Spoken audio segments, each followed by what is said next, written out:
Nossa conversa agora é sobre cultura. São Paulo é tida como uma das mais importantes cidades do mundo quando falamos de atrações como shows, concertos, teatros, cinemas, museus, sejam pagos ou de graça.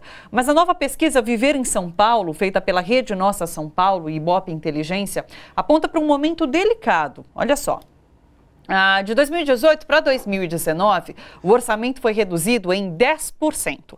A oferta de espaços públicos e privados ainda é muito grande no centro e na zona oeste e praticamente inexistente na periferia, o que faz com que 28% não tenha tido nenhuma atividade no último ano. A motivação é, em primeiro lugar, o preço e, em segundo, a proximidade de casa.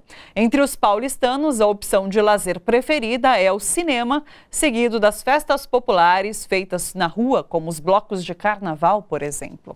Bom, quem analisa os números é o nosso parceiro de conteúdo da Rede Nossa São Paulo, o Américo Sampaio. Boa tarde, Américo. Boa tarde a você, boa tarde a todos os espectadores. Como a gente pode analisar esses números? O que a gente pode dizer sobre a cultura na cidade? A gente sabe que está havendo esse sufocamento quando se trata do governo do estado e ainda pior esse sufocamento que acontece. Como a gente analisa esse momento da cultura em São Paulo? A pesquisa revela que o momento é bastante preocupante. Um terço da cidade de São Paulo não frequenta nenhuma das atividades culturais testadas na nossa pesquisa. E eram muitas atividades, desde cinema, teatro, passando até mesmo por sarau, slam, mesmo atividades de rua, como festas populares, etc. Então, por mais que você tenha cerca de 4 milhões de paulistanos que frequentem as atividades culturais testadas na pesquisa, chama a atenção o fato de um terço dos paulistanos não participarem de nenhuma atividade, o que é bastante grave. E, somado a isso, a pesquisa também descobriu que questões relacionadas ao preço que é cobrado para essas atividades culturais e ainda a proximidade de casa são os dois fatores principais que fariam com que as pessoas que não frequentam atividades culturais passassem a frequentar. Então aqui a pesquisa de alguma forma dá algumas pistas para o poder público.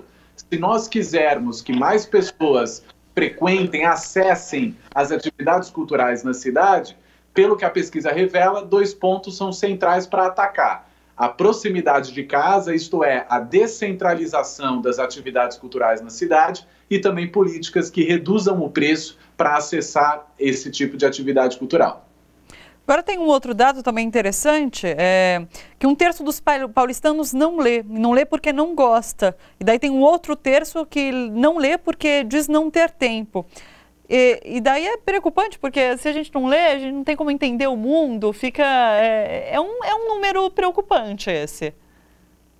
Sim, a pesquisa traz esse número que é preocupante. Pouco menos da metade dos paulistanos não leram um livro nem inteiro, nem em partes, nos últimos 3 meses. Então nós fazemos essa pergunta para pegar um pouco, vamos dizer, uma média, para pegar um pouco o tom da leitura, do hábito de leitura na cidade de São Paulo. E quando a gente recorta esse grupo por renda, por raça-cor, por idade, você vê que, de fato, as pessoas que têm uma menor escolarização, que têm uma menor renda, que estão desempregadas, que estão vivendo um momento mais complicado do que as pessoas que são majoritariamente brancas, estão empregadas, ganham mais, têm ensino superior.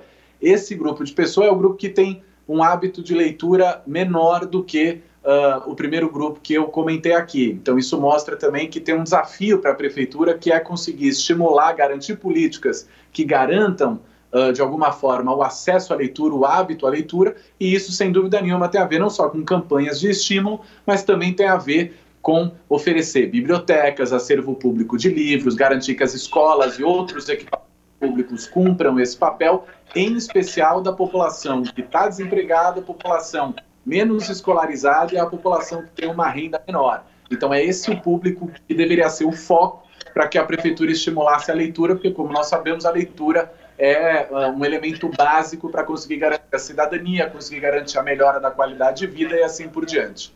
Qual a perspectiva?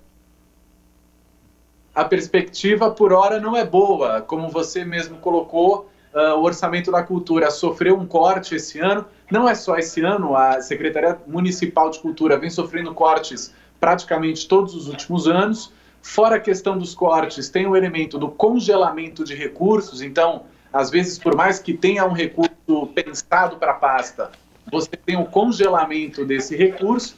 E, somado a isso, tem uma alteração agora do programa de metas da cidade. Então, você tinha metas ali que visavam ampliar o acesso a bibliotecas, ampliar o acesso a atividades culturais. Essas metas não pertencem mais ao rol de prioridades da prefeitura e agora, como meta, basicamente o que ficou é a revitalização de 44 equipamentos culturais. Porém, não fica claro o que significa essa revitalização. Não se sabe se é uma grande reforma estrutural ou se é meramente pintar as paredes. Então, infelizmente, no que diz respeito ao programa de metas, que aponta ali as prioridades do governo, nós tivemos também um retrocesso na política cultural, o que mostra que a prefeitura, de alguma forma, não está atuando de acordo com a demanda da população no que diz respeito à cultura.